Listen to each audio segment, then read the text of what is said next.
এই কয়েকদিন আগে আপনাদের জানা আছে বারুইপুরের ঘটনা, যে ঘটনা বাংলাকে হিলিয়ে দিয়েছে, যে ঘটনা বাংলাকে নাড়িয়ে দিয়েছে, যে ঘটনা বাংলার মানুষকে জানিয়ে দিয়েছে, যে ঘটনা বাংলার মানুষকে হতভম্ব করে দিয়েছে। কয়েকদিন আগে বারুইপুরের ঘটনা, যে ঘটনা মানুষের গায়ের লোম পর্যন্ত দাঁড় করিয়ে দিয়েছে। ছোট্ট একটা মাসুম বাচ্চা, মাত্র 9 বছর বয়স, 9 বছরের কন্যা সন্তান কোনো অন্যায় করে না, কোনো পাপ করে না, কোনো কারোর উপরে অত্যাচার করে না।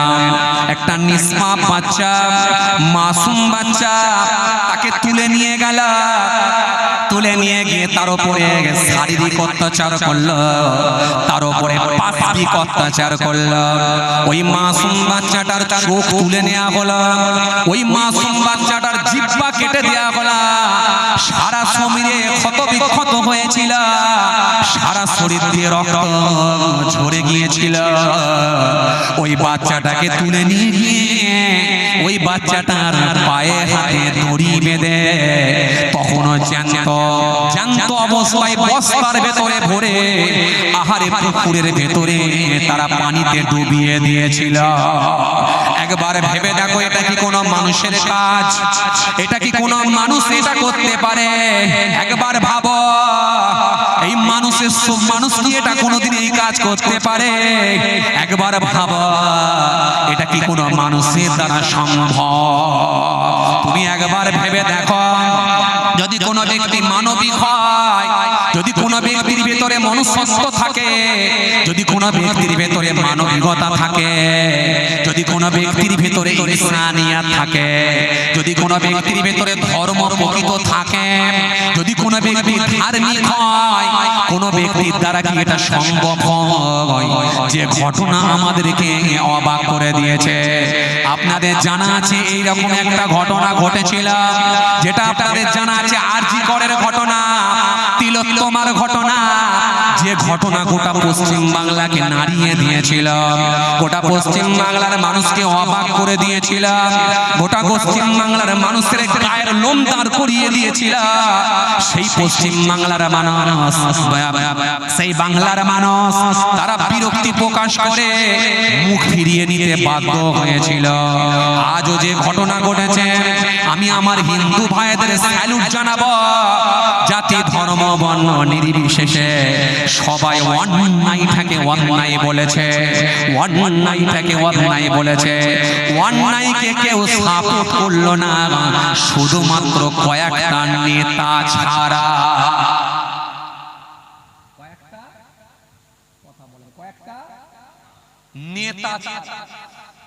নেতা ছাড়া কেউ সাপোর্ট করে না। কেননা নেতারা সব সময় দেখে নিজের স্বার্থ। আমার গদি হিলে যাবে, আমার গদি স্ট্রং থাকবে, মজবুত থাকবে, সিট ঠিক থাকবে না হিলে যাবে। এর নেতারা সর্বসময় তাদের গদির চিন্তা আগে করে। ওরকম একটা দুটো কেন, ওরকম হাজারো যদি মরে যায়, কে মূল্য দেখার দরকার নেই।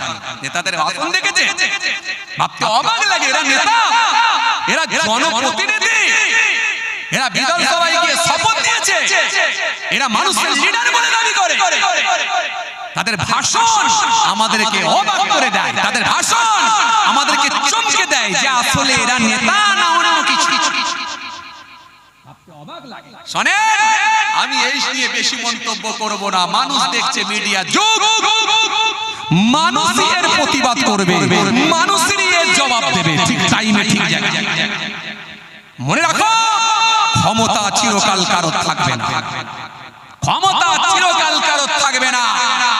আজ পাওয়ারের গরুবে ডান দিকে তোমার সিকিউরিটি, বাঁ দিকে তোমার সিকিউরিটি, সামনে তোমার সিকিউরিটি, পেছনে তোমার সিকিউরিটি আছে বলে তুমি যা খুশি তাই বলবে, এটা মানুষ কখনো মেনে নেবে না।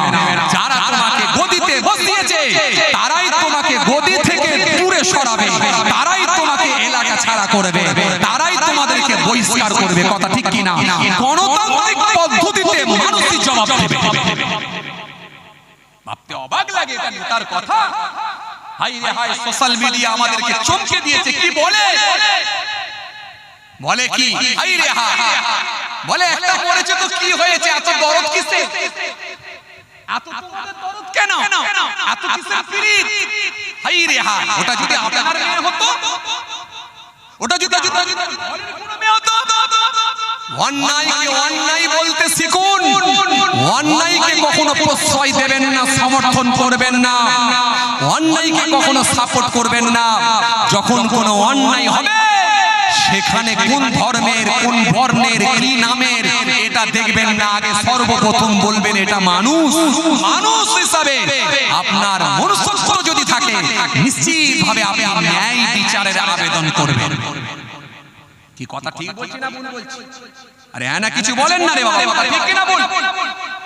বলে এত পীড়িত কিসে, একটা মরেছে তো কি হবে, তোমাদের এত বেশি মাথা বাড়ছে কেন? হাই রে হাই, কেন? সমস্ত কমিউনিটির মানুষ তারা আগুন তুলেছে, প্রতিবাদ জানাচ্ছে। একটা নিরীহ মানুষ, ছোট্ট একটা বাচ্চা, মাসুম একটা বাচ্চা, তাকে এইভাবে যদি হত্যা করা হয় মানুষের হৃদয় কাঁদবে না? সবাই কি সমান হয়? তিলোত্তমার বেলাতেও আমরা প্রতিবাদ করেছিলাম, আন্দোলন করেছিলাম, আমাদের মুসলমান কমিউনিটির মানুষেরা আন্দোলন করেছিল, জাতি ধর্ম বর্ণ নির্বিশেষে সবাই রাস্তায় নেমেছিল। তখন আজও রাস্তায় নেমেছে। গণতান্ত্রিক পদ্ধতিতে মানুষ প্রতিবাদ জানাবে, প্রতিবাদ আন্দোলন থাকবে, সেটা গণতান্ত্রিক পদ্ধতিতে হবে। কিন্তু ভাবতে অবাক লাগে, একটা নেতার মুখের কথা এগুলো শোভনীয় নয়, একটা নেতার মুখে, একটা লিডারের মুখের কথা এগুলো শোভা পায় না, শোভা পায় না। ভাইরা আমার, বন্ধুরা আমার, সাথী মহব্বতের ভাইরা, পূর্বে আমিও প্রতিবাদ করেছিলাম। দীপু দাস যখন হত্যা হয়েছিল তার বিরুদ্ধে যে আমরা প্রতিবাদ জানিয়েছিলাম, বাংলাদেশ সরকার অ্যারেস্ট করেছিল, সেই সময় আমরাও প্রতিবাদ করেছিলাম। মুসলিম কমিউনিটির মানুষগুলো তারাও সেই সময় প্রতিবাদ জানিয়েছিল, আন্দোলন করেছিল। কারণ অন্যায়কে কোনো মানবিক মানুষেরা মেনে নিতে পারে না। যাদের মধ্যে মানবিকতা আছে, যারা মানবিক, যাদের মধ্যে মনুষ্যত্ব আছে, এই ব্যক্তিগুলো কখনো অন্যায়কে সাপোর্ট করবে না। সে কোন ধর্মের দেখার দরকার নাই, কিন্তু তার কাছে প্রথম পরিচয় হলো সে একজন মানুষ। কি কথা ঠিক বলছি না ভুল বলছি?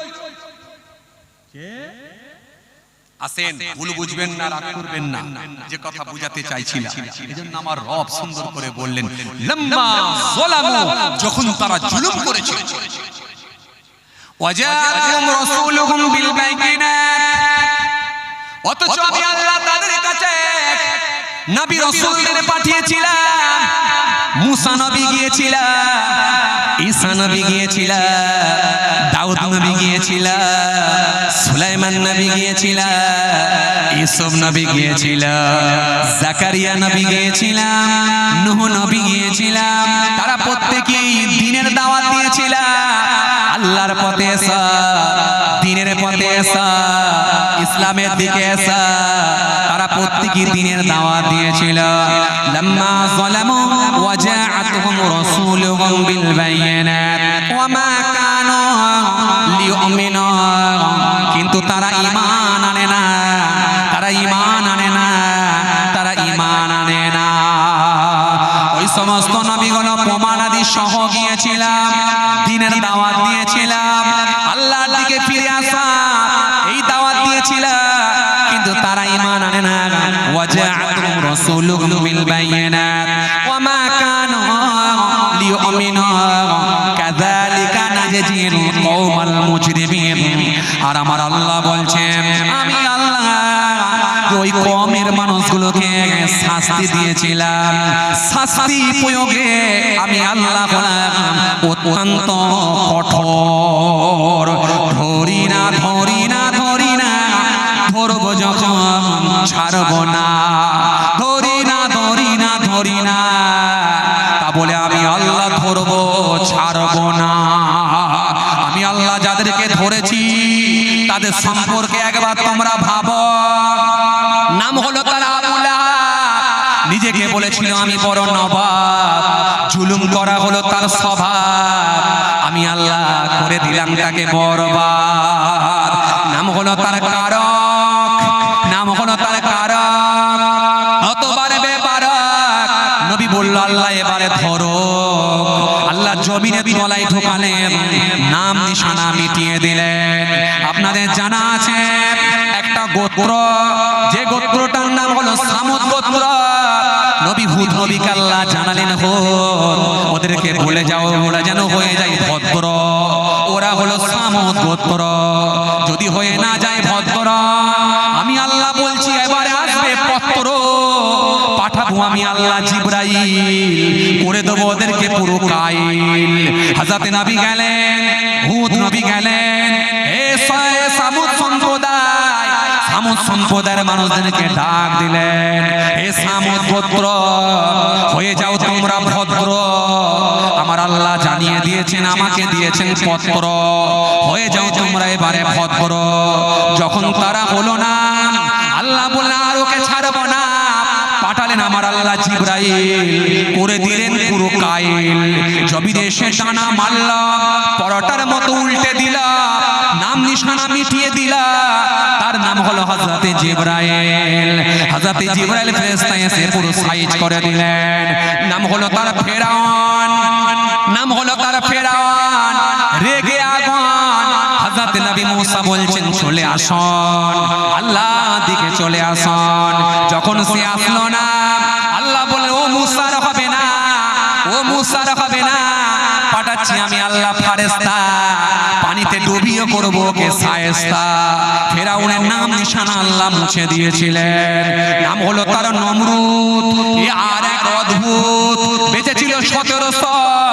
নবী ইব্রাহিম বললেন চলে এসো, বেঁচে ছিল 1700। নবী ইব্রাহিম বললেন চলে এসো। যখন সে আসলো না, যখন সে আসলো না, যখন সে আসলো না, আল্লাহ বলল ও ইব্রাহিম আর হবে না, পাঠাচ্ছি আমি আল্লাহ ছোট মশা, নাকের মধ্যে ঢুকিয়ে মগজে পাঠাবো সোজা, এটি করে দেবো সাইজ। কথা ঠিক কিনা? ওই ফেরাউনের মতো, ওই নমরুদের মতো দুষ্টু মানুষগুলোকে আল্লাহ ছোট মশা দিয়ে ফিনিশ করেছিলেন। কথা ঠিক কিনা বলে? বড় বড় কথা। মিশরের জমিনে 40,000 নিষ্পাপ বাচ্চাকে হত্যা করেছিল কে? ফেরাউন। পানিতে ডুবিয়ে আল্লাহ তাকে সাইজ করলেন, পানিতে ডুবিয়ে চুপিয়ে চুপিয়ে মারলেন, তার নাম নিশানা আল্লাহ মিটিয়ে দিলেন। কি কথা বলেন ঠিক কি না? এই ওয়াজ আপনাদের শোনা আছে? রাখো বেশি বাড়ো, বেশি বাড়লে কিন্তু আল্লাহ ছাড়বে। এই জন্য আমার আল্লাহ সুন্দর করে বলেন শোনো গোলাম, ওয়ালাউ ইয়ারা আল্লাযীনা যালামু ইয ইয়ারাউনাল আযাব আন্নাল কুওয়াতা লিল্লাহি জামিআ ওয়া আন্নাল্লাহা শাদীদুল আযাব। আল্লাহ সুন্দর করে বললেন কতই না ভালো কথা, কতই না উত্তম হতো যদি তারা আমার ক্ষমতাকে বিশ্বাস করে নিত। কেন? যাবতীয় ক্ষমতার মালিক হলেন একমাত্র আল্লাহ, আর তিনি শাস্তি প্রয়োগে অত্যন্ত কঠোর। আমার আল্লাহর ক্ষমতা হলেন সবথেকে বড় ক্ষমতা। আমার আল্লাহ যখন রাগান্বিত হন, আমার আল্লাহ যখন রেগে যান, আমার আল্লাহ যখন অসন্তুষ্ট হন, আমার আল্লাহ যদি ভূমিকম্প দেন, পৃথিবীর কোনো ক্ষমতা নাই সে ভূমিকম্পকে রুখে দিতে পারে। আমার আল্লাহ যদি রাগান্বিত হন, আকাশ থেকে যখন বজ্রপাত দেন, সেই বজ্রপাতকে আটকে দিতে পারে। পৃথিবীর কোনো মানুষের ক্ষমতা নাই, ক্ষমতা নাই, শক্তি নাই। আমার আল্লাহ যখন রেগে যান, আমার আল্লাহ যখন রাগান্বিত হয়, আমার আল্লাহ যখন অসন্তুষ্ট হয়, আমার আল্লাহ তখন সুনামি দেয়, সাইক্লোন দেয়, ঝড় দেয়, শিলাবৃষ্টি দেয়, আকাশ থেকে বজ্রপাত দেয়। পৃথিবীর মানুষকে সংযত হতে বলে, সংযত হ, ভালো হয়ে যা, সংযত হ, ভালো হয়ে যা। কেননা আমি আল্লাহ যখন ধরব, পৃথিবীর কোনো ক্ষমতা নাই তাকে বাঁচাতে পারে। ধরি না, ধরি না, ধরি না, আমি আল্লাহ ধরলে কারোর ক্ষমতা নাই রুখে দিতে পারে।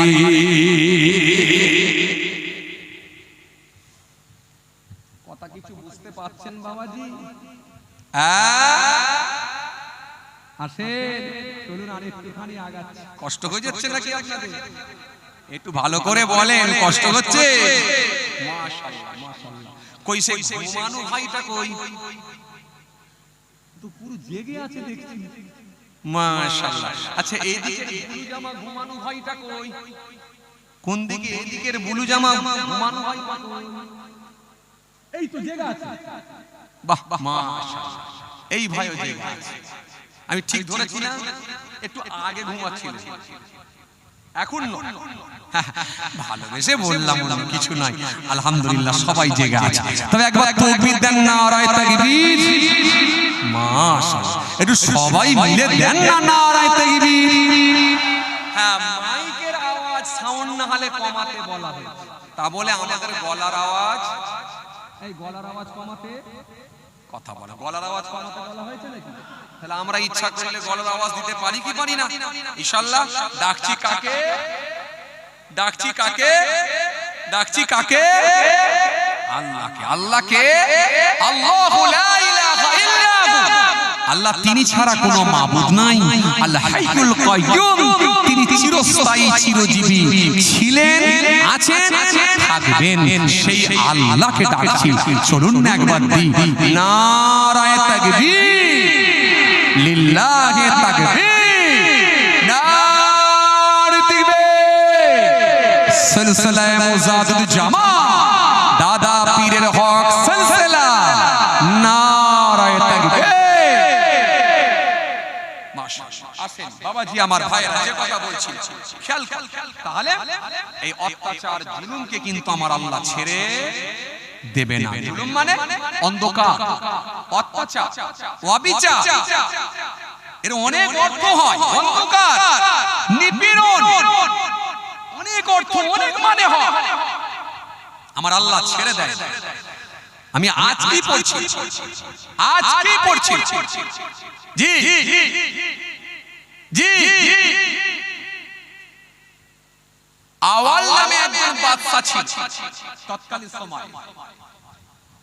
কিতাবের মধ্যে আজ কি পড়ছিলাম, বাদশা ছিল। ওই বাদশার একজন কর্মী বা বাদশার একজন কাছের লোক, মাস্তানি তো তখনও দেখি, আজও যেমন দেখাচ্ছে কিছু ক্ষমতাবান নেতারা, দেখাচ্ছে কি দেখাই না? দেখাচ্ছে। সর্বনাশ, যা বলবে বলতে হবে। দাঁড়া, সময় আছে। ডিম খাওয়া দেখে শেখো, ডিম খাওয়া দেখে শেখো। আরে এইভাবে যদি আর 2 মাস ডিম মারা হয়, ও মুরগির দাম আর ডিমের দাম সমান হয়ে যাবে। জামা এলে দেখবেন শাশুড়িরা আর ডিম ভাজা দেবে না, বলবে ডাইরেক্ট মুরগি কিনে নিয়ে আই বাবা। কথা বলে কি বাবাজি, কথা ঠিক কিনা ভুল বলে?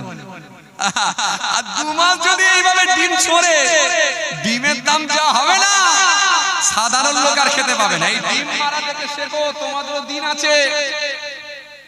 তুমি কি ভাবছো এই যে ডিম মারা এমন শিখিয়েছো না, তোমাদেরকেও পাবলিক ছাড়বে না? কথা সংযত ভাবে বলো, কথা ঠিক করে বলো, সংযত ভাবে বলো, ভদ্রতার সঙ্গে বলো, মার্জিত ভাষায় বলো।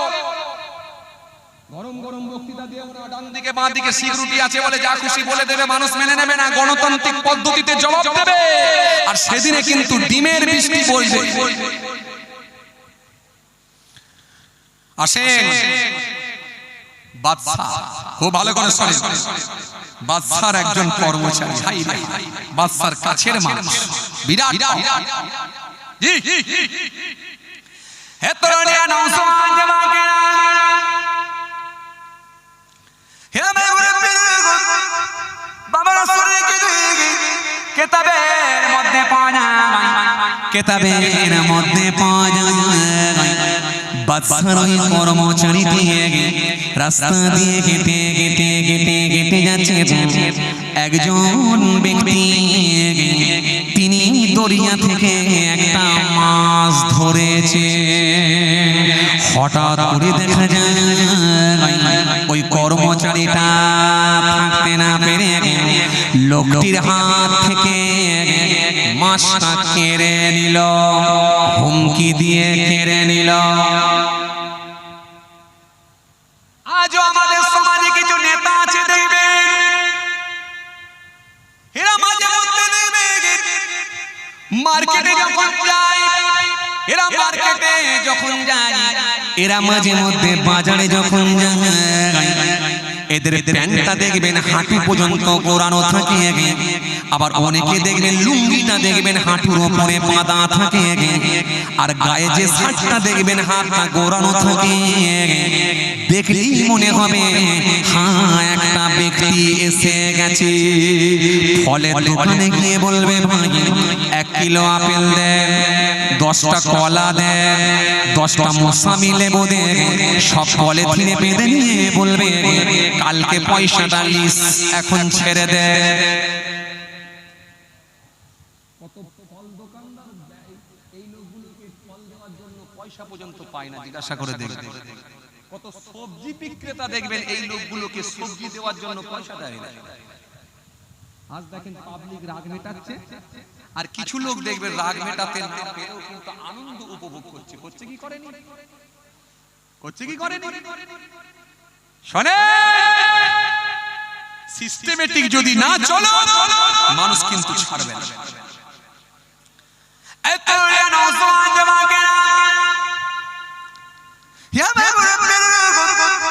বাবারা সুরে কে দিন বাবারা জিনে কে দিন কিতাবের মধ্যে পাওয়া যায় ওই বাদশার কর্মচারী যখন মাছটি কেড়ে নিল, ধুমকি দিয়ে হুমকি দিয়ে মাছটা যখন কেড়ে নিল, মাছটা কেড়ে নেওয়ার পর ওই ব্যক্তিটার একটু মনটা খারাপ হয়ে গেল। বড় কষ্ট করে নদী থেকে একটা মাছ ধরলাম, মাছটা আবার কেড়ে নিলাম। ওই মাছটা কেড়ে নিয়ে চলে গেল। কেড়ে নিয়ে চলে যাওয়ার পর নিজের স্ত্রীকে গিয়ে বললাম, আয় আমার বিবি, আয় আমার আহলিয়া, আয় আমার বিবি, আয় আমার আহলিয়া, আয় আমার বিবি, তুমি এই মাছটাকে রান্না করো, ভালো করে একটু সুন্দর করে রান্না করে ফেলো। কিতাবের মধ্যে পাওয়া যায় বিবি ওই সময় মাছটাকে সুন্দর করে বেছে নিয়ে আস্তে আস্তে মাছটাকে পিস পিস করে কড়াতে দিয়ে ভালো করে ভেজে ফেললাম। রান্না হয়ে গেল। হয়ে যাবার পর কিতাবের মধ্যে পাওয়া যায় ওই বাদশার কাছের মানুষ, ওই বাদশার একজন যে কর্মচারী, তিনি আর দেরি না করে দুপুরে খানা খেতে বসলেন। বসে বললেন, আয় আমার বিবি, মাথাটা আমাকে দাও। অনেকে আবার দেখবেন মাথা খেতে পছন্দ করে। কি খেতে? মাথা। মাথা বুঝেন? কল্লা যেটাকে বলে, বুঝতে পারছেন? মাছের মাথা। এই মাছের মাথাটা আমাকে বলে যখনই মাছের মাথাটা তার প্লেটে দেওয়া হয়েছে, আল্লাহর কুদরতি ক্ষমতায় সব সম্ভব। যেই খাবে বলে হাতে করে ধরতে গেছে, অটোমেটিক্যালি আল্লাহর কুদরতি ক্ষমতায় মাছটি হাঁ করে তার আগুলটাকে কামড়ে দিল। আগুলটাকে কামড়ে দেওয়ার সাথে সাথে যন্ত্রণা একেবারে তীব্র যন্ত্রণা শুরু হলো, একেবারে পেন শুরু হলো, যন্ত্রণা শুরু হলো। যন্ত্রণায় সে কাতর হয়ে পড়ল। এখন আপনাদেরকে একটা কথা বলি, আচ্ছা ভাজা মাছকে আল্লাহ জিন্দা করে কারোর আগুল কামড়ে দিতে পারে, এই ক্ষমতার আল্লাহ আছে না? এটা বিশ্বাস করেন তো আপনারা? পারেন তো? বিশ্বাস নাহলে আমাকে আবার অনেক উদাহরণে আসতে হবে। আমি এখনই আপনাদেরকে বলতাম, আচ্ছা বলেন তো কার হুকুমে সূর্য ডুবে অস্ত যায়, আর কার হুকুমে সূর্য উদিত হয়? সূর্য যখন ওঠে গোটা পৃথিবী আলোকিত হয়ে যায়, আর সূর্য যখন ডুবে যায় গোটা পৃথিবী অন্ধকারে আচ্ছন্ন হয়ে যায়। এটা কার হুকুম? আকাশ থেকে বৃষ্টি হয় কার হুকুমে হয়? আকাশ থেকে বজ্রপাত হয় কার হুকুমে হয়? একটু আগে বলছিলাম খালি একটু মাটির তলায় প্লেটটাকে যদি আমার মালিক সরিয়ে দেয়, রিখটার স্কেলের পরিমাপ যেখানে 7.2 7.5 একবার যদি হয়ে যায়, সঙ্গে সঙ্গে আল্লাহ নাড়িয়ে দিয়ে একটা দুটো নয় হাজার হাজার লাখ লাখ মানুষকে ফিনিশ করে দিতে পারে। কথা ঠিক কিনা বলুন? আল্লাহর কুদরতি ক্ষমতায় সব সম্ভব। এখন যেই মাছটা হাতের আগুনটা কামড়ে নিয়েছে যন্ত্রণা বেড়ে গেল, কারণ ওটা স্বাভাবিক মাছ কামড়াই না, এটা আল্লাহর হুকুমে জিন্দা হয়ে কামড়েছে, মানে এই কামড়ানোটাও আলাদা হবে। এত তীব্র যন্ত্রণা, ভাত খাওয়া বন্ধ করে দিয়ে তৎকালীন সময়, সেই সময় একজন হাকিম সাহেবের কাছে যাওয়া হলো, আমার আগুলটা একটু ট্রিটমেন্ট করুন, আগুলটা একটু ট্রিটমেন্ট করুন, মাছে কামড়েছে। হে তরুণিয়া নওজওয়ান জওয়ানেরা, হে আমার বাবা কিতাবের মধ্যে পাওয়া যায়, হাকিম সাহেব যখন পুরো ঘটনাটা শুনলেন, হাকিম সাহেব যখন পুরো ঘটনাটা শুনেছেন, ঘটনাটা শোনার পর ওই হাকিম সাহেব ট্রিটমেন্ট করলেন, কিন্তু না না না না, যন্ত্রণা বন্ধ হলো না। হাকিম সাহেবের কাছে কয়েকদিন পরে যাওয়া গেল, হাকিম সাহেব বললেন এই আগুলটা কেটে বাদ দিতে হবে, আগুলটা কেটে বাদ দিতে হবে। আজও দেখবেন কিছু ডাক্তাররা আছে, দেখবেন আগুল কেটে দেয়, পা কেটে দেয়, দেয় কি দেয় না? অ্যাক্সিডেন্ট হয়েছে কারো, জি ডাক্তার বুঝেছে যে এই জায়গা থেকে যদি কেটে দেওয়া হয় হয়তো লোকটা সুস্থ থাকতে পারে, তার থিওরি বলছে সুস্থ থাকতে পারে, বাকিটা এবার আল্লাহর ইচ্ছা। আল্লাহ বাঁচাবেন কি বাঁচাবেন না, বা আবার গোটা পা তার পচন ধরবে কি ধরবে না, সেটা আল্লাহর ইচ্ছা, কিন্তু ভবিষ্যতের খবর কেউ বলতে পারে না। এইজন্য যখন দেখবেন অপারেশন থিয়েটারে যায় বা অপারেশন ওটির মধ্যে যখন যায়, আগে দেখবেন না দাবি বলে লিখে দিতে হয়, পরিবারের কেউ না কেউ সই করে, সিগনেচার। কথা কিছু বুঝতে পারছেন? হাকিম সাহেবের কাছে যখন যাওয়া হলো, তিনি ট্রিটমেন্ট করলেন, ট্রিটমেন্ট করে আগুলটা কেটে একটা আগুল বাদ চলে গেল, যন্ত্রণা দিন বেরিয়ে যায়, ওষুধে কিছু হয় না, ট্রিটমেন্ট করে কিছুই হলো না, যন্ত্রণা দিন দিন বেরিয়ে যায়। আবার হাকিম সাহেবের কাছে যান, হাকিম সাহেব বললাম এর পরের আগুলটা, পাশের আগুলটা পর্যন্ত ঘা পৌঁছে গেছে, এই আগুলটাও কেটে বাদ দিতে হবে। দুটো আগুল কাটা হয়ে গেল। তার মানে যত দিন যাচ্ছে ভালোর দিকে না খারাপের দিকে? খারাপের দিকে যাচ্ছে। বেশ কিছুদিন কেটে গেল, বেশ কিছুদিন কেটে যাওয়ার পরেতে মনে রাখবেন পচন ধরা শুরু হয়ে গেল, আরো পচতে লাগলো পাশের আগুলটা। যখনই পাশের আগুলটা আবার পচন ধরা শুরু হয়েছে, পচতে লেগে গিয়েছে, যন্ত্রণাও বেড়ে চলেছে। হাকিম সাহেবের কাছে গেলে, ও হাকিম সাহেব আমার আগুলটাও এটাও পচন ধরেছে, ব্যবস্থা কিছু করে। হাকিম সাহেব সেই সময় বললেন, মনে হয় আর আগুল কেটে কেটে হবে না, এবারে তোমার কবজি থেকে কেটে বাদ দিতে হবে, এছাড়া আর কোনো লাইন নাই। ব্যক্তিটি ভয় পেয়ে গেলে আজ কাটবে কবজি পর্যন্ত, আর পরের দিন আবার আসবে কাটবে কনুই পর্যন্ত, তার মানে আস্তে আস্তে আমার অঙ্গ কেটে কেটে বাদ দেবে, এর কাছে আর হবে না। কিন্তু তৎকালীন সময়ে এরকম অ্যাভেলেবেল নার্সিং হোম ছিল না, হসপিটাল ছিল না, পিজি ছিল না, মেডিকেল ছিল না, ভেলোর ছিল না, ব্যাঙ্গালোর ছিল না, এইরকম ভাবে ঘন ঘন নার্সিং হোম হসপিটাল অ্যাভেলেবেল ছিল না, যেখান থেকে রেফার করলে আর এক জায়গায় নাবে, আর এক জায়গা থেকে রেফার করলে আর এক জায়গায় নিয়ে যাবে। এই চিকিৎসা ব্যবস্থা এত উন্নত মানের ছিল না। সেই সময় যখন হাকিম সাহেবের কথা শুনেছে, লোকটি ভয় পেয়ে গেলে, কোনো ডক্টর নাই, কোনো হাকিম নাই, কার কাছে আমি যাব? মানুষটি ভয় পেয়ে গেলে হাতটা না কেটে ওই লোকটা ওই অবস্থাতে যন্ত্রণা হচ্ছে, মারাত্মক যন্ত্রণা, তীব্র যন্ত্রণা, এত বেশি পেন হয়, যন্ত্রণা হয়, লোকটি কাতর হয়ে যায়। মানুষটি থাকতে না পেরে কিছুটা গেলে, কিছুটা গিয়ে ওই হাকিম সাহেব থেকে ফিরে চলে এলেন। ফিরে এসে কোনো জায়গায় আর না গিয়ে একটা গাছের তলায় বসে বসে কাঁদতে শুরু করলেন। দুটো চোখ দিয়ে অশ্রু ঝরে যায়, দুটো চোখ দিয়ে পানি ঝরে যায়, কাকুতি বিনতি করে আল্লাহর দরবারে দোয়া চান, কাঁদতে লেগেছে, কাঁদতে লেগেছে।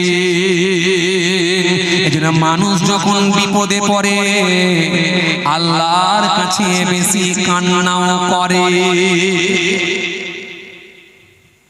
সুখের দিনে আল্লাহকে বেশি ডাকে না, বিপদের দিনে বেশি ডাকে? কথা বলছেন না কেন? আনাল আমার কথা মেলাবেন। আইলা ঝড় যখন উপর দিয়ে যাচ্ছে না, সো করে আওয়াজ দিচ্ছে না, ওই মাটির ঘরেতে বসে আছে ছোট্ট একটা সন্তান, টিনের চালটা একবার উঠছে আর নামছে। সে সময় দেখবেন যে লোকটা জীবনে কোনোদিন নামাজ পড়ে না, যে লোকটা ঈদ বকরিদ ছাড়া কোনোদিন নামাজও পড়ে না, আল্লাহকে ডাকে না, সেও ওই রাতে কয়েকশো বার আল্লাহকে ডেকেছে। কথা বলে, এই জন্য বলে না ঠেলাই না পড়লে বিড়াল, ঠেলাই না পড়লে বিড়াল কাছে ওঠে না, চাপে পড়লে বেশি ডাকে। এই জন্য ফারেস্তা জিবরাইল বলছে, আল্লাহ আপনার অমুক বান্দা কোনোদিন আপনাকে আল্লাহ বলে ডাকবে না। আল্লাহ বলছে আমাকে আল্লাহ বলে ডাকবে কেন? ওকে তো রহমত দিয়ে আমি ভরিয়ে রেখেছি, ওকে কি দিইনি। কোরআন শরীফের ভেতরে আল্লাহ তিনি তুলে ধরেছেন তার রহমত। তিনি যে বান্দাকে নিয়ামত দিয়ে ভরিয়ে রেখেছেন, নিয়ামতের কথা আল্লাহ তুলে ধরেছেন। কোরআন শরীফ বলে, আল্লাযী জাআলা লাকুমুল আরদা ফিরাশাও ওয়াস সামাআ বিনাআ ওয়া আনজালা মিনাস সামাই মাআন ফাখরাজা বিহি মিনাস সামারাতি রিজকান লাকুম ফালা তাজআলু লিল্লাহি আনদাদান ওয়া আনতুম তা'লামুন। নিয়ামত দিয়ে আল্লাহ ভরিয়ে রেখেছেন, কি দেয়নি আল্লাহ আমাদের। আপনি একবার কল্পনা করে দেখেছেন? ছোট ছোট একটা বীজ, ছোট ছোট একটা দানা, ছোট ছোট একটা বীজ লাউ জমির নিচে পুঁতে দিয়েছেন, জমির নিচে পুঁতে দিয়েছেন, নিচে পুঁতে দিয়েছেন। এরপর আপনার দায়িত্ব শেষ। আমার আল্লাহ ওই ছোট্ট বীজ, ছোট ছোট দানা থেকে আল্লাহ একটা লাউ গাছ তৈরি করেছেন, একটা ছোট্ট দানা থেকে কুমড়ো গাছ আল্লাহ তৈরি করেছেন। একদিন যখন গাছটা একটু বড় হয়েছে, আপনার স্ত্রী, আপনার বিবি এসে খালি একটা কঞ্চি নিয়ে এসে পুঁতে দিয়েছে। ওই কঞ্চি ধরে ধরে ধরে ধরে ধরে ধরে ঘুরতে ঘুরতে ঘুরতে ঘুরতে ঘুরতে ঘুরতে ওই লাউ গাছটা আপনার বাড়ি, আপনার ঘরে চালের উপরে উঠেছে। চালের উপরে উঠে গোটা চালেতে ছড়িয়ে গেছে। ওই চালের উপরে 100 লাউ আল্লাহ ভরিয়ে দিয়েছে। নিজে খাচ্ছেন, বিক্রি করছেন, আত্মীয়দেরকে খাওয়াচ্ছেন, তারপরেও কিন্তু ওই লাউ, ওই কদু আপনি শেষ করতে পারেন না। আপনি কি ভাববেন না যেটা আমার আল্লাহর কুদরতি ক্ষমতাতেই সম্ভব? হাইরে মানুষ, আমরা একবারও ভাবি না, আল্লাহর নিয়ামত নিয়ে একবারও চিন্তা করি। চিন্তা যদি করতাম, নিজেকে যদি ভাবতাম, তাহলে আল্লাহর কুদরতি ক্ষমতার কাছে আমরা নত হয়ে গিয়ে আল্লাহর নিয়ামত ভোগ করার কারণে আমার আল্লাহর কাছে ভালোবাসায় আমাদের কপাল, আমাদের নাক নত করে দিয়ে আমরা নামাজের সঙ্গে যুক্ত হয়ে যেতাম। চলেন ভাইরা আমার, যে কথা আপনাদেরকে বোঝাতে চাইছিলাম খুব ভালো করে বুঝবেন। আমি পর পর পর পর যে জায়গায় ছাড়ছি সে জায়গায় ধরবো, আপনাকে খুব মাথায় ঠান্ডা করে বুঝতে হবে। চলেন, জিবরাইল ফেরেশতা বলেন, আল্লাহ অমুক ব্যক্তি আপনাকে আজ 32 বছর হয়ে গেল একবারও ডাকলো না। আল্লাহ বলছে ওকে আমি নিয়ামত দিয়ে ভরিয়েছি, এজন্য ডাকেনি। দেখবে একবার খালি দেখবে, এখুনি কবার আমাকে ডাকবে তুমি দেখবে। আল্লাহ এখনই আপনাকে আল্লাহ বলে ডাকবে, বলে একবার নয় অন্তত কবার বলে খালি বলে আল্লাহ কি করবে?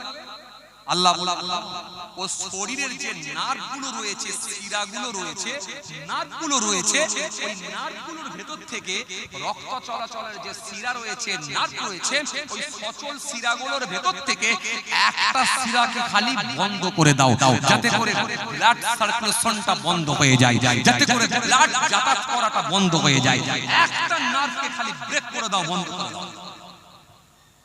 আচ্ছা, আপনার ভেতরে যে শরীরের নার্ভগুলো রয়েছে, রক্ত চলাচলের যে শিরা রয়েছে, ব্লাড সার্কুলেশন হচ্ছে, এর ভেতর থেকে যদি একটা নার্ভ বন্ধ করে দেওয়া হয়, কি হবে ভাই? কি হবে? ফাস্ট কি হবে বলেন না রে বাবা, কি হবে?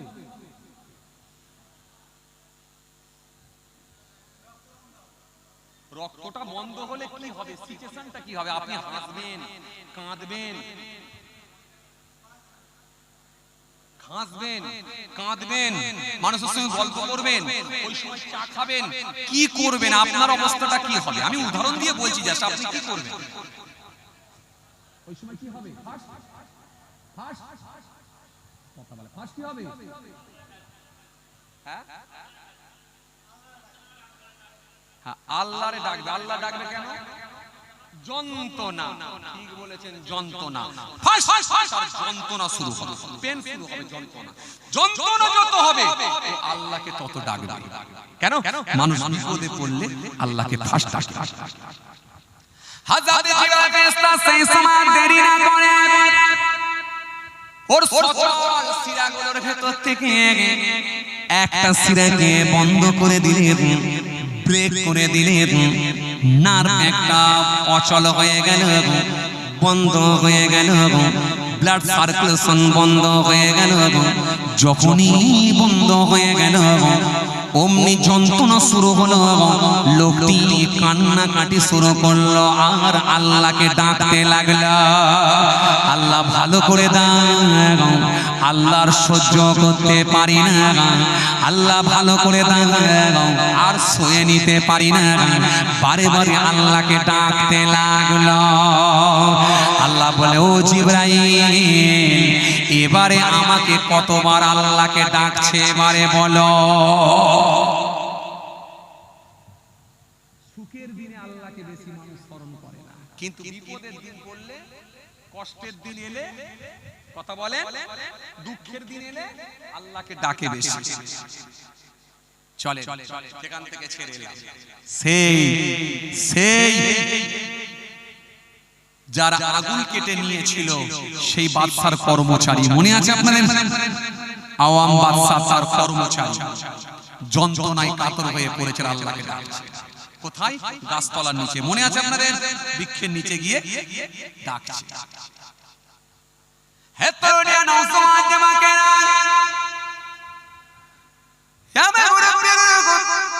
বাবার সরেকে দেখে কিতাবের মধ্যে পাওয়া যায় ওই মানুষটা সেই সময় কান্না শুরু করে দিয়েছে, বারে বারে আল্লাহকে ডাকতে লেগেছে, আয় আমার আল্লাহ, যন্ত্রণা সহ্য করতে পারি না, যন্ত্রণা আর সয়ে নিতে পারি না, আল্লাহ আপনি ভালো করে দেন।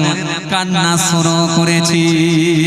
কিছুক্ষণ পরে দেখা যায় লোকটির ঘুম এসে গেল, তন্তরা ভাব এসে গেল। হঠাৎ করে দেখা যায় ওই গাছের নিচে বসা অবস্থাতে একটা গামছা মেলে দিয়ে ওই গাছের নিচে শুয়ে পড়লেন, গাছের নিচে শায়িত হলেন, শুয়ে পড়লেন। হঠাৎ করে দেখা যায় লোকটির ঘুম এসে গেল। ঘুম যখন চলে এল, ঘুমিয়ে গেল, স্বপ্নে দেখতে পেলেন কে যেন এসে বলছে, হে জালিম, তুমি জুলুম করেছিলে, মাছ কেড়ে নিয়ে এসেছিলে, পৃথিবীর যে ডাক্তারের কাছে যাও না কেন, তোমার এই যন্ত্রণা কখনোই বন্ধ হবে না। পৃথিবী যায় ডাক্তারের কাছে গিয়ে ট্রিটমেন্ট করো না কেন, তোমার আর আগুলখানা আর ফিরে পাবে না, সুস্থ তুমি হবে না। তবে তবে একটাই সুযোগ আছে, যার মনে তুমি দুঃখ দিয়েছিলে, কষ্ট দিয়েছিলে, সেই ব্যক্তিকে যদি খুঁজে পাও, সেই মৎস্য ব্যক্তিকে যদি তুমি খুঁজে পাও, যিনি মাছ ধরে, সেই ব্যক্তিকে যদি তুমি খুঁজে পাও, খুঁজে পেয়ে তাকে ওই মাছের বিনিময়ে কিছু অর্থ টাকা দিয়ে তার কাছ থেকে যদি কাকুতি মিনতি করে মাপ চাইতে পারো, সে যদি তোমাকে ক্ষমা করে দেয়, সে যদি তোমাকে মাফ করে দেয়, একমাত্র আমার আল্লাহ তবেই তোমাকে ক্ষমা করবেন, ভালো করে দেবে। কথা কিছু বুঝতে পারছেন? একমাত্র আল্লাহই তোমাকে ভালো করবেন। পৃথিবীর যে ডাক্তারের কাছে যাও, ভালো হওয়ার কোনো সুযোগ, ভালো হওয়ার কোনো সুযোগ নাই। লোকটি ঘুম থেকে উঠলেন, ঘুম থেকে উঠে পাগলের ন্যায় খুঁজতে লাগলেন, সেই ব্যক্তিটাকে আমি কোথায় পাবো। কয়েকদিন পরে দেখা যায় ওই ব্যক্তিটার সঙ্গে দেখা হয়ে গেল। দেখা হয়ে যাওয়ার পর ওই ব্যক্তিটাকে কিছু অর্থ দিলেন, অর্থ দিয়ে তার কাছে মাফ চাইলেন, ক্ষমা চাইলেন। কাকুতি মিনতি করে যখনই ক্ষমা চেয়েছেন, ওই মানুষটির মনে আমার আল্লাহ দয়া দিয়ে দিলেন, ওই মানুষটির মনেতে আমার আল্লাহ মায়া দিয়ে দিলেন। আমার আল্লাহ ওই মানুষটিকে তখন, ওই মানুষটির অন্তরে যখন দয়া দিয়েছেন, ওই লোকটি তখন ওই বাদশার কর্মচারীকে মাফ করে দিলে। আরো জোরে বলেন, আরো জোরে বলেন। যখন মাফ করে দিলে, ওই বাদশার কর্মচারী মাফ চেয়ে নিয়ে নিজের বাড়িতে চলে গেলেন। রাতে খাওয়া দাওয়া করে বিছানায় শায়িত হয়েছেন, শুয়ে পড়েছেন। সকালবেলা ঘুম থেকে উঠে দেখেন আগে যেমন হাত ছিল, আঙুল ছিল, পুনরায় আমার আল্লাহ আবার আগের মতোই করে দিয়েছে। বুঝতে পারছেন? এজন্য জুলুম আল্লাহ কখনো মেনে নেবে না। জুলুম করবে নিশ্চিত ভাবে বুঝতে হবে সেটা সময়ের অপেক্ষা। খালি শেষ নবী আমাদের জন্য আল্লাহর দরবারে দোয়া করেছে, আল্লাহ আল্লাহ এরা যত বড় অপরাধী হোক না কেন আমার উম্মতদেরকে চাটে শেষ করবেন। এই জন্য আল্লাহ বাঁচিয়ে দিচ্ছে।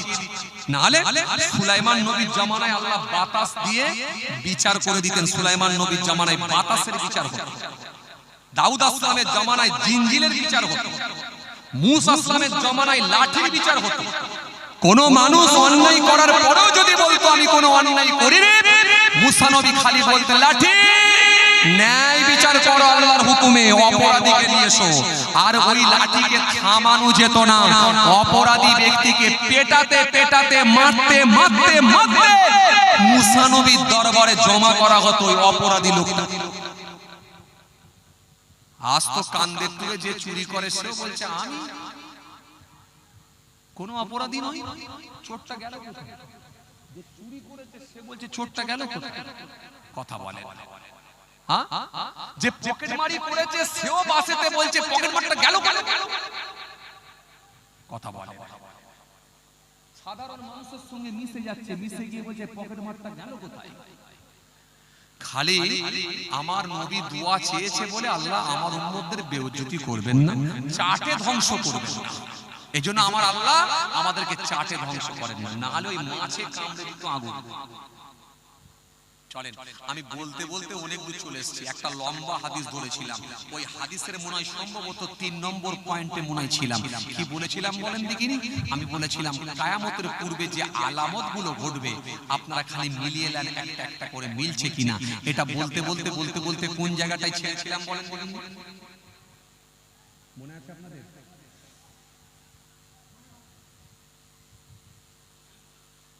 মনে আছে? আমি কি ভূমিকম্পই ছেড়েছিলাম? মনে আছে আপনাদের না ভুলে গেছে? ভালো করে বলেন, আমি কি ভূমিকম্পই ছেড়েছিলাম না এরপরও আরেকটুখানি গিয়েছিলাম?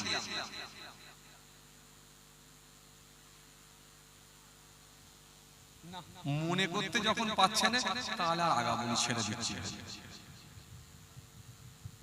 তার মানে ওয়াজ খুব বেশি দেওয়ার দরকার নেই। কেন বলেন তিনি, এখানেই যদি না থাকে আর ঘর ভাঙতে যাবে কি ভাই? হ্যাঁ, দুটো পকেট সব ভর্তি, আমি যা দিচ্ছি সব বেরিয়ে চলে আসছে। এখানেই যদি ভুলে যাই আমরা, তাহলে বাড়ি পর্যন্ত পৌঁছাবে কি? কালকের কথা নয়, ছেড়িয়ে দিলাম, যাবে কি না যাবে ছেড়িয়ে দিলাম। আপনি যেখানে বিজনেস করেন, ব্যবসা করেন, সেই জায়গা পর্যন্ত যাবে কি যাবে না ছেড়ে দিলাম। এ তো বাড়ি পর্যন্ত দিতে পারছি না। কোন জায়গায় ছেড়েছিলাম বলেন দেখিনি?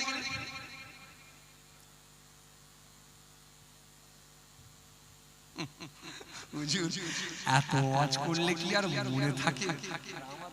বলেও দেন না যে আবার ধরবো এই জায়গাটাই এসে। আচ্ছা, আমি বলেছিলাম ঘুমানো লোককে আগে ধরবো, এখন সেই ঘুমানো লোক কই? ও চাচা ঘুমাচ্ছেন। ও চাচা, কি ভাবো চাচা চোখ খুলে ফেলেছে। চাচা এবার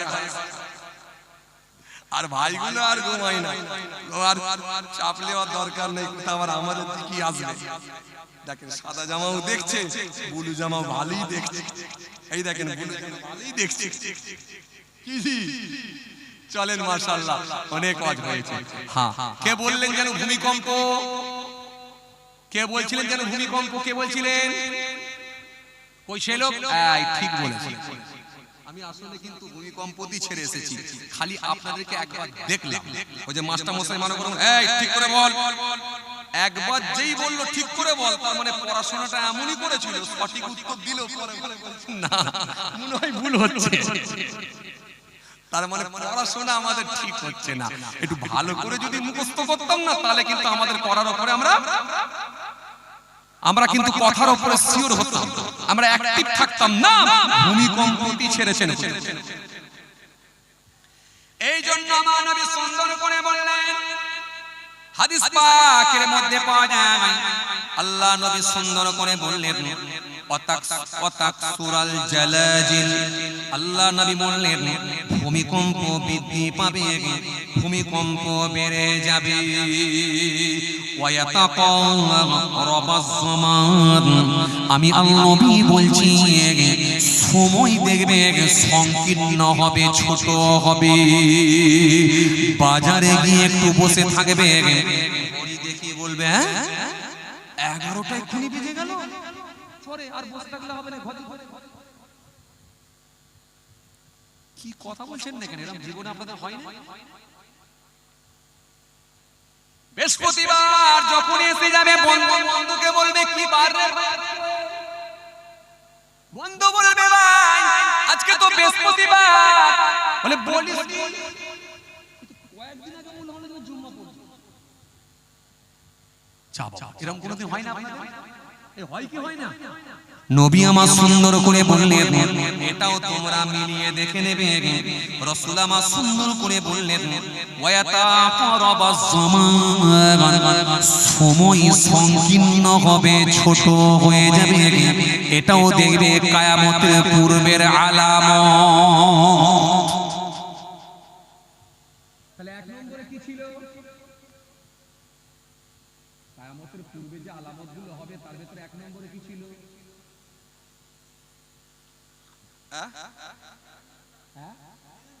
বাহ, সুন্দর বলেছেন, উঠে যাবে এক। দ্বিতীয় নম্বরে কি ছিল? বলেন বলেন, ফটাফট বলেন, ফটাফট বলেন, আমাকে আবার অন্য লাইনে যেতে হবে। বাপ, কথা বুঝতে পারছেন না? স্টিয়ারিং ঘোরাতে হবে, রাস্তা অন্য ধরতে হবে, রাস্তা আবার অন্য ধরতে হবে। আমরা মনে বুঝতে পারিনি, যাক পরে বুঝবেন, এখন অসুবিধা নেই। এখন যেভাবে আছেন থাকেন, পরে বুঝতে পারবেন কবে আমি কোথায় যাবো। আবার আমাকে আবার অন্য দিকে যেতে হবে, অন্য জায়গায় বলিনি, অন্য দিকে যেতে হবে। তার মানে রাস্তাটা, রুটটা চেঞ্জ করবো। ঘুরিয়ে বলবেন না যেন আবার হুজুর অন্য জায়গায় যাবে, তার মানে আবার ওইখান থেকেও ফের বলছেন। ভালোবাসা আছে বলে দেখেন আমরা জলসা করি, এটাকে একটা পরিবার মনে করি। রোজ কথা বলা লোক তো মাইকে, এটাকে একটা পরিবার মনে করে একেবারে খোলা মনে কথা বলি। কথা ঠিক বলছি না ভুল বলছি? তাহলে কি বললাম? একটু অন্য দিকে যাও, কথা ভালো করে বুঝতে হবে। আসেন তাহলে এক নম্বরে কি বলেছিলাম বলে দিলেন। দ্বিতীয় নম্বরে কি ছিল বাবাজি? এই দ্বিতীয় নম্বরে কি ছিল? হ্যাঁ, এই বাহ, সুন্দর বলেছেন। আচ্ছা, 3 নম্বরে কি ছিল?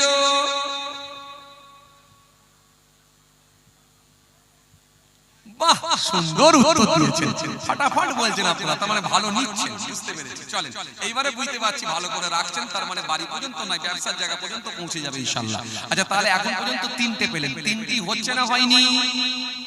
আরে হ্যাঁ না কিছু বলছেন, হচ্ছে না হয়নি? মিলছে না মেলেনি? মিলছে, তার মানে বুঝতে হবে কিয়ামত আসছে। কিয়ামত খুব নিকটে, কিয়ামত খুব নিকটে, কিয়ামত খুব নিকটে, কিয়ামত খুব নিকটে। মিলছে যত আলামত, মিলছে যত আলামত, আসছে এবার কিয়ামত। মিলছে যত আলামত, আসছে এবার কিয়ামত। কিয়ামত খুব নিকটে, কিয়ামত খুব নিকটে। 3টি মিলে গেল না? কিছু বলেন না রে বাবা, মিলল না মেলেনি? মিলল। চতুর্থ নম্বরে আমার নবী সুন্দর করে বললেন, আল্লাহ নবী সুন্দর করে বললেন, হাদিস পাকের মধ্যে পাওয়া যায়, আমার নবী সুন্দর করে বললেন, আর একটা জিনিস তোমরা দেখতে পাবে, ওয়াতাজহারুল ফিতান, ফিতনা বেড়ে যাবে, ফাসাদ বেড়ে যাবে। সামান্য কিছুর জন্য দেখবে মারামারি হয়ে যাবে, সামান্য কিছুর জন্য দেখবে গালাগালি দেবে, অশ্লীল ভাষায় মানুষকে আক্রমণ করবে। ফিতনা একেবারে বেশি বেশি দেখা দেবে। আজকে সামান্য বল খেলা দেখতে গিয়ে ছোট একটা কথাকে কেন্দ্র করে এক দলের সঙ্গে আর এক দলের মারপিট হয়ে যায়। একটা ফুটবল টিমের সঙ্গে আর একটা ফুটবল টিমের মারপিট হয়ে যায়। কখনো প্লেয়ারের সঙ্গে রেফারির মারপিট হয়ে যায়। মাঝে মাঝে তোমরা দেখে নেবে সামান্য কিছু বিষয়কে নিয়ে ফিতনা তৈরি হয়ে যাবে। সামান্য কিছু ঘরেতে নিজের ভাই দেখবে সামান্য কিছু নিয়ে মনোমালিন্য হয়ে ওখানেও দেখবে মারামারি সৃষ্টি হয়ে যাবে। এক দলের কর্মী আর এক দলের কর্মীকে পর্যন্ত মেরে দেবে। কখনো কখনো নিজের দলের কর্মীকে মেরে দিয়ে অন্য দলের কর্মীর উপরে চাপিয়ে দেবে। কখনো কখনো নিজের দলের কর্মীকে হত্যা করে অন্য দলের নামে চাপিয়ে দিয়ে রাজনৈতিক ফায়দা তোলার চেষ্টা করবে। এই ফিতনা ঘন ঘন দেখতে পাবে। এবার আপনারা বলেন, এটা মিলছে না মেলে? হ্যাঁ না একটু জোর করে বলেন, তবে তো আমারও ভালো লাগবে। এটা মিলছে না মেলে? মিলছে তো? হ্যাঁ না বলেন, মিলছে তো? তাহলে আগের গুলো যে কটা বলেছি মিলেছে, পরেরটাও মিলল। তাহলে নবীর হাদিস যখন মিলছে, নবী বলল কিয়ামতের আগে তোমরা এইগুলো দেখতে পাবে। তার মানে এইগুলো যখন দেখছি, তার মানে আমরা বুঝছি কিয়ামত কিন্তু আসছে। কিয়ামত কিন্তু খুব দূরে নয়, খুব দূরে নয়। এরপর আল্লাহ নবী সুন্দর করে বললেন, ওয়াতাকসুরাল হারাজ, হারাজ বেড়ে যাবে। সাহাবায়ে কিরামেরা বললেন, ইয়া রাসূলুল্লাহ কারিমাল্লাহু ওয়াজহু, হারাজ কি? হারাজটা কি একবার বলেন, হারাজটা কি একবার বলেন। নবী বললেন, হুয়াল কতল, সেটা হলো কতল, সেটা হলো কতল, কতল করা, হত্যা করা। আজকে সামান্য বিষয়কে নিয়ে যে হারে আজকে হত্যা বেড়ে গেছে, মানুষ মানুষকে পিটিয়ে পিটিয়ে মারছে। সামান্য পরিমাণ মানুষের ভেতরে সামান্য পরিমাণ মানবিকতা নাই, সামান্য পরিমাণ মানুষের ভেতরে মায়া দয়া নাই, ভালোবাসা নয়। একটা মানুষকে যখন হত্যা করে সাপ ঠ্যাঙানোর মতো করে ঠ্যাঙায়। আহারে তাবরেজ চলে গেল, আহারে আফলাক চলে গেল, জোনাইদ চলে গেল, আহারে আফরাজুল চলে গেল, আহারে রহিম চলে গেল, আহারে বিহারের জমিনে যুবকটি চলে গেল, মুর্শিদাবাদের জমিনে রন্টু চলে গেল। এরকম ভাবে কয়েকশো মানুষের নাম বলা যায় খালি পিটিয়ে পিটিয়ে মারা হয়েছে।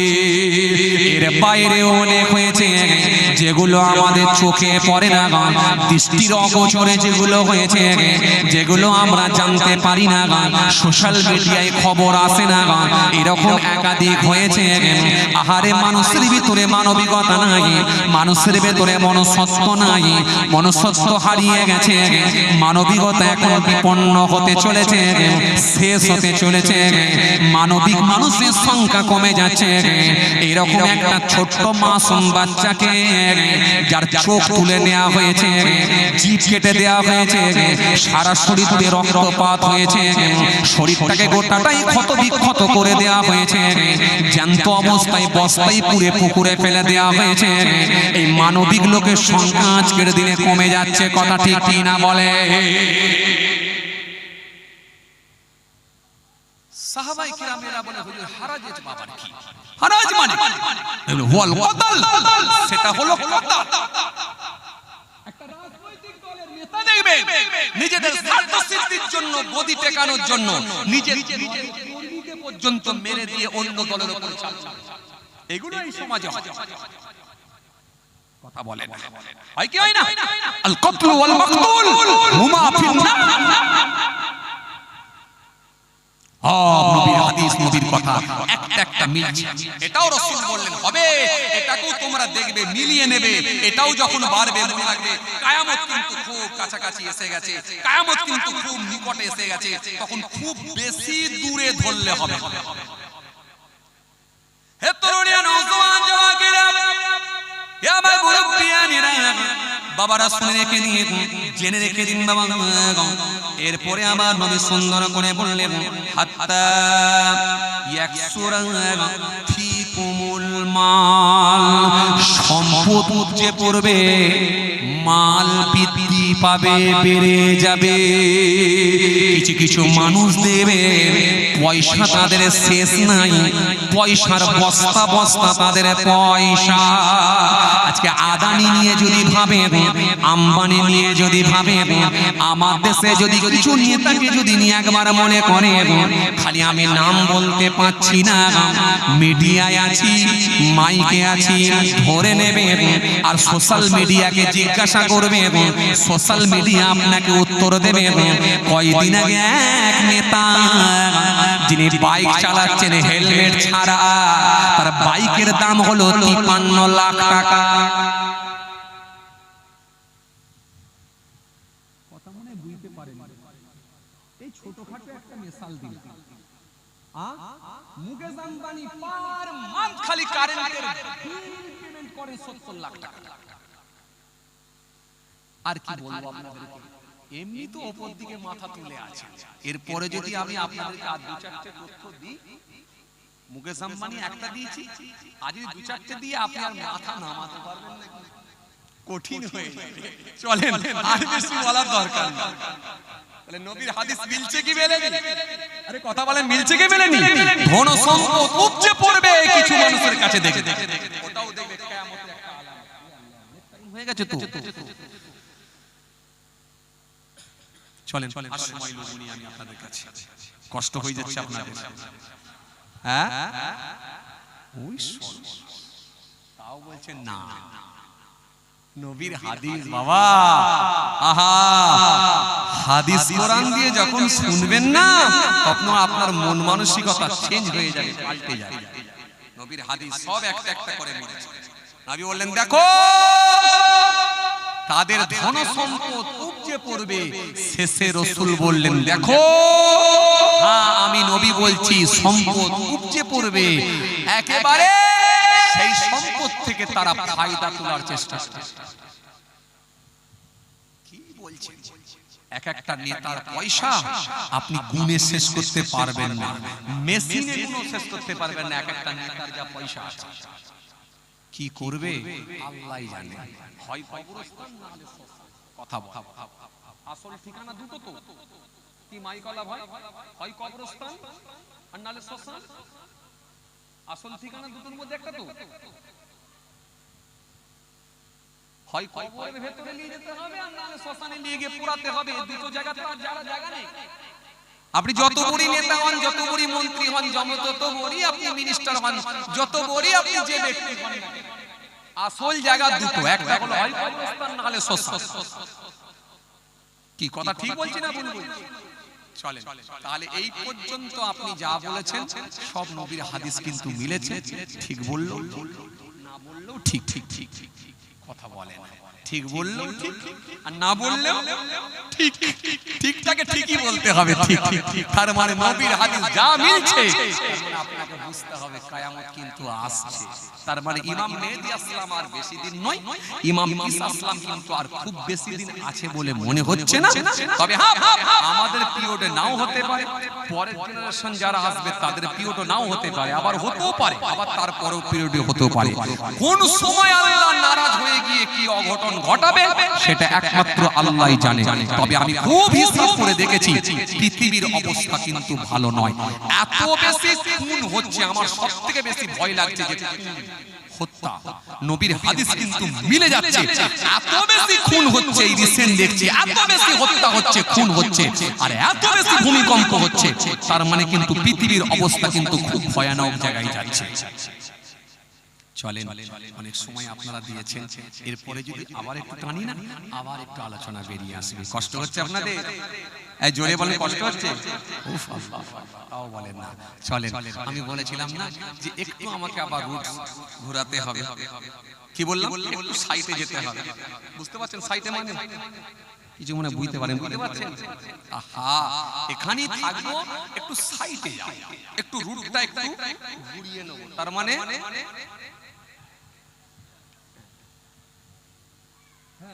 যে বুঝতে পেরেছি, এই বুঝতে পারছেন? তার মানে কি বলেন দেখিনি?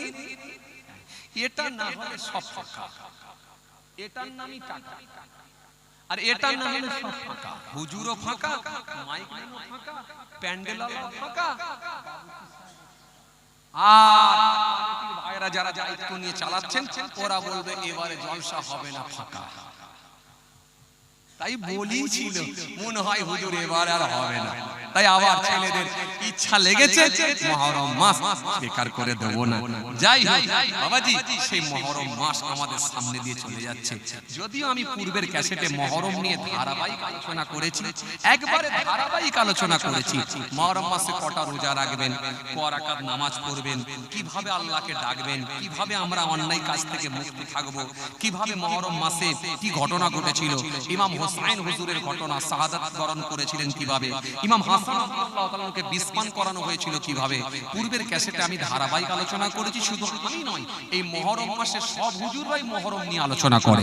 এত বেশি মুহররমের ওয়াজটা এই মাসেতে হয়ে যায়, কিছু মানুষ আবার মুহররমের ওয়াজ করলে তারা বলে আর কবার শুনবো বলো দেখিনি, এই কালকে উপারাই শুনে এলাম, আবার আজকে উপারাই।